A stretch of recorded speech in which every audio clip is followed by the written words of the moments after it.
Blackbeard might not just be a pirate anymore, he could be a god in the making. Recently, Oda dropped a reveal that flips everything we thought we knew about Rocks. He wasn't just collecting monsters for his crew, he was hunting two specific devil fruits. Not random power-ups, but legendary abilities that could end the reign of the most untouchable figure in the world, Emu. And here's where it gets wild. One of them might already be in Blackbeard's hands. If that's true, Emu's throne isn't as secure as they think. In fact, it could set the stage for something we never imagined.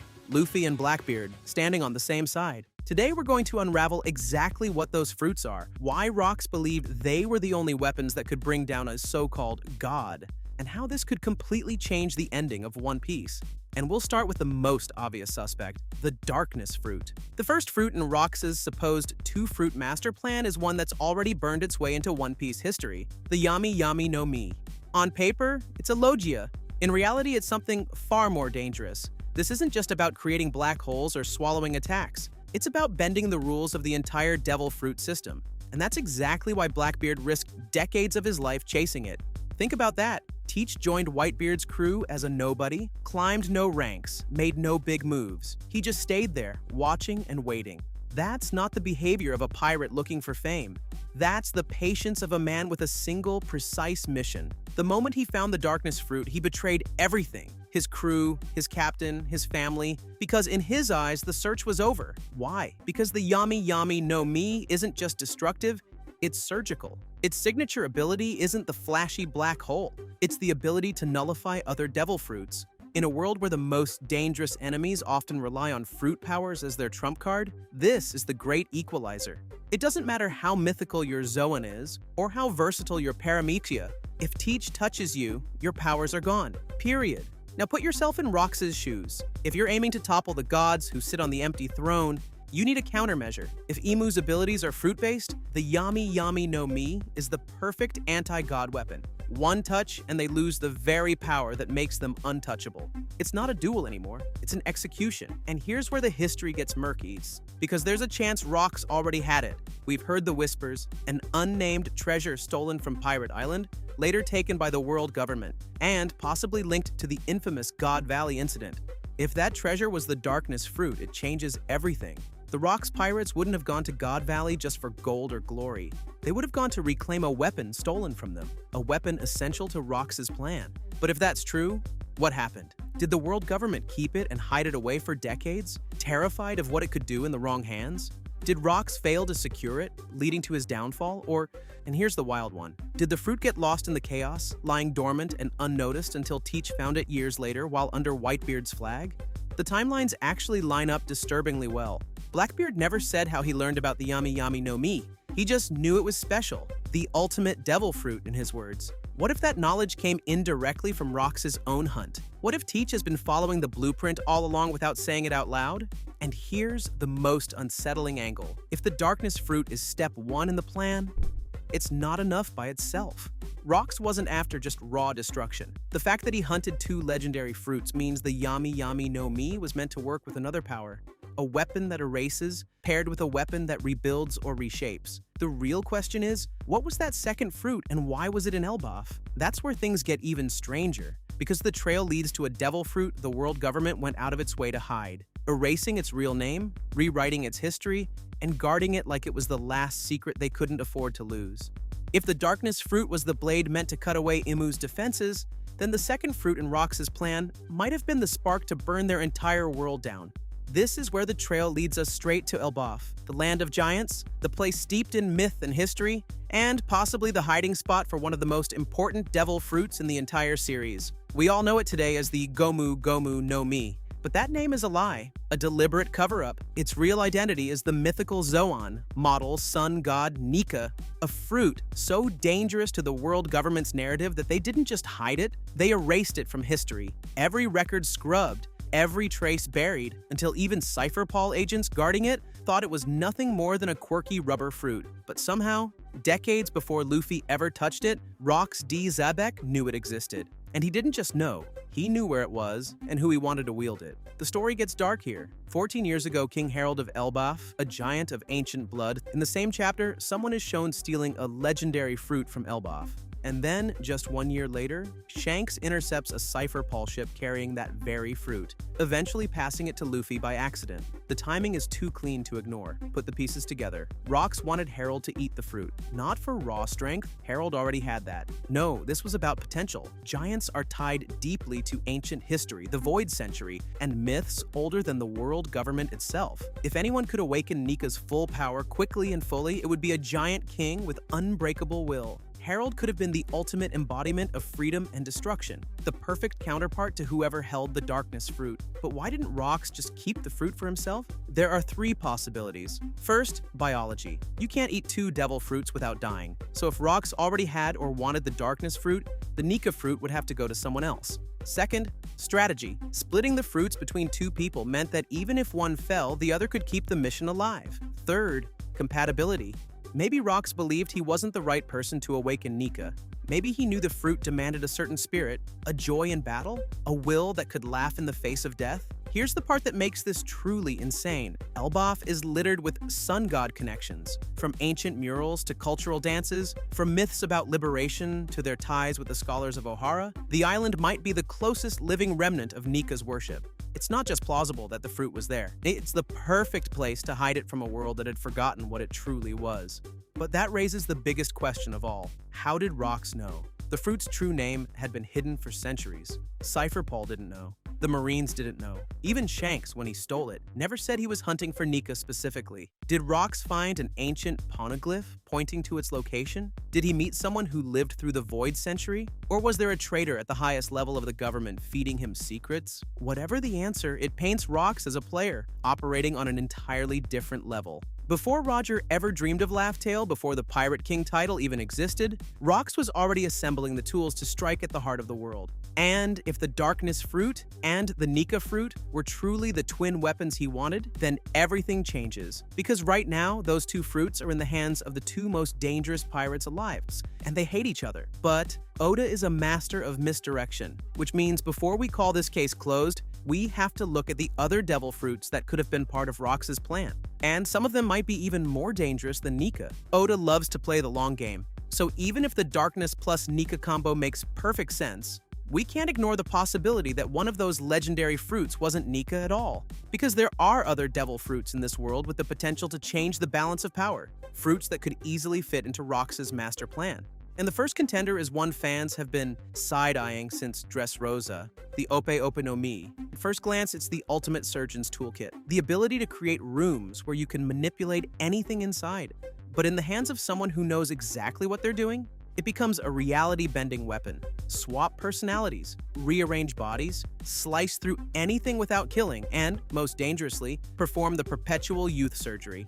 This final ability lets the user grant immortality to another person, at the cost of their own life. Now think about what Doflamingo said back in Dressrosa. If he had the Ope Ope no Mi combined with the national treasure of Marie Joie, he could have ruled the world. This wasn't just villain posturing. Daffy was a former celestial dragon. He knew what he was talking about. And if the treasure of Marie Joie ties into Imu's power, then the Ope Ope could be the key to unlocking or stealing that power. So imagine Rox, decades earlier, knowing exactly what this fruit could do. He might have seen it as the ultimate support ability for his plan. Not for him, but for a trusted crewmate who could use it to either extend his life, manipulate the battlefield in ways no other fruit could, or even transfer powers between allies. The only hitch requires skill, precision, and deep anatomical knowledge to reach its full potential. That's not exactly Rox's style, but it doesn't have to be. It just has to be in his arsenal. The second candidate sits much closer to Elbaf, Prince Loki's mysterious fruit. We don't know its exact nature, but everything about it screams myth. Based on Elbaf's culture and the Norse influences Oda's been weaving in, Loki's fruit could be a mythical Zoan tied to a hell serpent, a fire giant, or some other legendary figure from Norse lore. In fact, Elbaf's own history mentions a legendary treasure fruit of the island, and Loki is said to have eaten it. Here's where it gets interesting. Loki idolized Rox. If he thought eating that fruit would get him a place on Rox's crew, it's not hard to imagine him doing it in a heartbeat. That opens 2 possibilities. Either Rox wanted Harold to eat Nika, but Loki beat him to it with a different legendary fruit, or the Elbaf treasure wasn't Nika at all, but Loki's current power. That would mean we've all been chasing the wrong fruit in this theory. And Rox's second target was something we haven't fully seen in action yet. And then we come to the third and perhaps most obvious candidate, the Gura Gura no Mi, Whitebeard's Quake Fruit. Officially, it's never been called legendary, but let's be honest, it's one of the most destructive powers in the entire series. Sengoku himself said the Gura Gura no Mi could destroy the world. This isn't speculation, we've seen it crack the sea, sink entire fleets, and nearly shatter Marineford. If Rox's ultimate goal was to not just defeat Imu, but completely reshape the world, the Gura Gura no Mi is a perfect candidate. Imagine pairing the Yami Yami no Mi's nullification with the Gura Gura no Mi's raw destructive power. Erase your opponent's abilities, then break the battlefield itself. And remember, Blackbeard didn't just stumble into this fruit. He took it deliberately after killing Whitebeard, suggesting that it was part of a plan long before the opportunity presented itself. If Teach is following Rox's blueprint, then the Gura Gura could have been step 2 all along. So, where does this leave us? We've got 3 powerful alternatives: the surgical precision of the Ope Ope, the mythic mystery of Loki's fruit, and the apocalyptic force of the Gura Gura. Any one of them could have been the second piece in Rox's strategy. And if Oda wanted to throw us off the Nika trail, these fruits are the perfect decoys. But here's the kicker. Regardless of which fruit was the true second piece, the pattern is the same. Rox was building a set of complementary powers. One to remove an enemy's defenses, one to deliver the killing blow or fundamentally alter the battlefield. This wasn't a random collection of strong abilities, it was a designed system. And right now, many of those fruits, Darkness, Nika, Gura Gura, possibly even Ope Ope, are in the hands of pirates who are either bitter rivals or direct enemies. Which means if Imu is going down, the path there might force alliances no one in this story is ready for. And that brings us to the most explosive part of this theory, the possibility of a Luffy and Blackbeard team up, not in the best friends forever way, but in the we hate each other and will still fight after this way. If the Darkness fruit and the Nika fruit really are the twin keys to defeating Imu, then the most mind-bending part of this theory isn't the fruits themselves. It's the fact that they're in the hands of the 2 biggest enemies in the modern era of piracy, Monkey D. Luffy and Marshall D. Teach. Think about how Oda has been setting this up since their first meeting in Jaya. Luffy is the living embodiment of freedom, laughing in the face of danger, inspiring loyalty without even trying, and tearing down any cage he sees. Blackbeard, on the other hand, thrives in the shadows, scheming, manipulating, and waiting for the exact moment to strike. They're perfect opposites, but not in a simple good versus evil way. They're different philosophies about what it means to be a pirate. And yet, if Rox's theory holds, these 2 might need each other. That idea alone rewrites the way we think about the endgame of One Piece. We've all been primed for the inevitable Luffy vs. Blackbeard clash, the battle for Pirate King, the fight to settle the question of whose will is stronger. But what if that duel has to wait? What if, before they can decide who's king, they're forced into the ultimate reluctant alliance to take down a far greater threat? Imagine the stakes. Luffy standing next to the man who indirectly caused Ace's death. Every second of cooperation would be thick with tension. You'd feel the unspoken history in every glance, every move, and the audience would know. The second Imu is gone, the knives come out. Symbolically, it's almost too perfect. Luffy as the sun god, Teach as the embodiment of darkness and the moon. Light and dark, day and night, freedom and control. 2 sides of a cosmic coin. Oda has teased this parallel for years. In Wano, Luffy's Gear 5. Awakening happened under the moon, not a sunrise. Blackbeard's childhood flashback showed him crying under the moonlight, unable to sleep. Even their fighting styles mirror their archetypes. Luffy is fluid, ever-changing, bouncing from idea to idea, while Blackbeard is grounded, deliberate, and crushing. And narratively, this alliance would be electric. The audience knows it's temporary, the characters know it's temporary, but for a short window, they'd be forced to channel their powers toward the same goal, tearing down the empty throne. It's the classic shonen trope of rivals uniting against a godlike enemy. Except here, the bitterness between them is so deep that every moment feels like it could collapse into violence. There's precedent for this kind of dynamic in other series. Naruto and Sasuke, Goku and Vegeta, even temporary alliances in Western storytelling, Magneto and Xavier, Batman and the Joker. Under extreme circumstances, they work because they're unstable. You're always waiting for the betrayal, even when it's not coming yet. And here's the killer question. Could Luffy even do it? Could he put aside Ace's death, the trauma that defined the midpoint of his journey, long enough to fight alongside Teach? Would his belief in freedom and in choosing your own path extend even to a man like Blackbeard? And on the flip side, Could Teach resist backstabbing Luffy if an opportunity presented itself mid-battle? This setup also answers one of the oldest pacing questions in the fandom. Who comes first, Blackbeard or Imu? If they team up, you don't have to choose. You get both, in sequence. Imu as the penultimate villain, Blackbeard as the final personal enemy.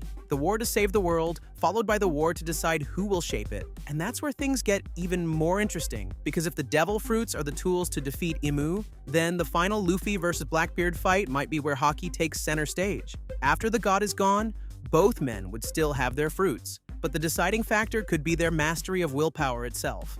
It's the perfect way for Oda to show the equal importance of both power systems in One Piece's climax. But all of this hinges on one thing: why Rox believed these two fruits could take down Imu in the first place. If we understand that, we understand the entire blueprint, and the answer might tell us more about Imu's power than anything we've seen so far. If Rox really believed the Darkness Fruit and the Nika Fruit were the only way to bring down Imu, then we have to ask the most important question of all. What does that say about Imu's power? Because if brute force was enough, Rox didn't need a master plan. The Rox pirates were a living nightmare. Whitebeard, Big Mom, Kaido, Shiki, their combined strength could crush entire fleets. And yet, Rox still thought they'd lose without something else. That tells us Imu isn't just another strong opponent, they're operating on a level that breaks the normal rules of the world. The Darkness Fruit is the first clue. It doesn't just damage you, it nullifies your devil fruit powers entirely. If Imu's strength comes from a fruit, especially one ancient and broken enough to dominate the Gorosei and command the world government, then the Yami Yami no Mi is the perfect countermeasure. One touch and that godlike ability is gone. No illusions, no untouchable shield, just a vulnerable enemy. But here's the problem. Removing the ability isn't enough. That's where the Nika Fruit comes in. On the surface, Luffy's awakened form looks ridiculous, bouncing around, reshaping the environment, turning serious battles into slapstick. But underneath that cartoonish style is something terrifying. A power that rewrites reality itself. Gear 5 isn't just freedom in combat, it's the ability to reshape the fight to your rules. Against an enemy like Imu, who thrives in control and dominance, that's the exact opposite energy: chaos, liberation, and the destruction of order. Put them together, and you've got a devastating sequence: darkness to strip Imu of their powers, Nika to overwhelm and finish them before they can recover. It's surgical, it's thematic, and it's poetic. The perfect representation of One Piece's core conflict: oppression versus freedom. Now layer in the symbolism. The sun and the darkness, light and shadow, two powers that shouldn't coexist, wielded by two pirates who would rather kill each other than share a drink. It's the kind of narrative collision Oda builds entire sagas around. But here's the part that should keep you up at night. If Rox figured this out decades ago, then Imu must have known too, which means the world government has spent years preparing for the possibility that these two fruits might end up in the wrong hands. That's why the Gomu Gomu no Mi was hidden. That's why information about Nika was erased. That's why the Darkness Fruit's reputation is whispered about but never openly documented. Imu isn't just afraid of strong pirates, they're afraid of this exact combination. And now, for the first time in history, both fruits are active at the same time. The problem? They're split between two men who are destined to fight. The world's greatest weapon against Imu is locked inside a rivalry so deep it could destroy itself before it ever gets used. Which leads us to the real, uncomfortable question. What happens if Luffy and Blackbeard don't team up? What if one of them falls before the final battle? If the key to defeating Imu is this specific pairing, then the death of either man might mean Imu wins by default. And maybe that's the point. Maybe the true climax of One Piece won't be the battle itself, but whether the two most dangerous pirates alive can put their hatred aside long enough to change the world before turning their guns on each other one last time. Because if they can't, maybe the sun never rises.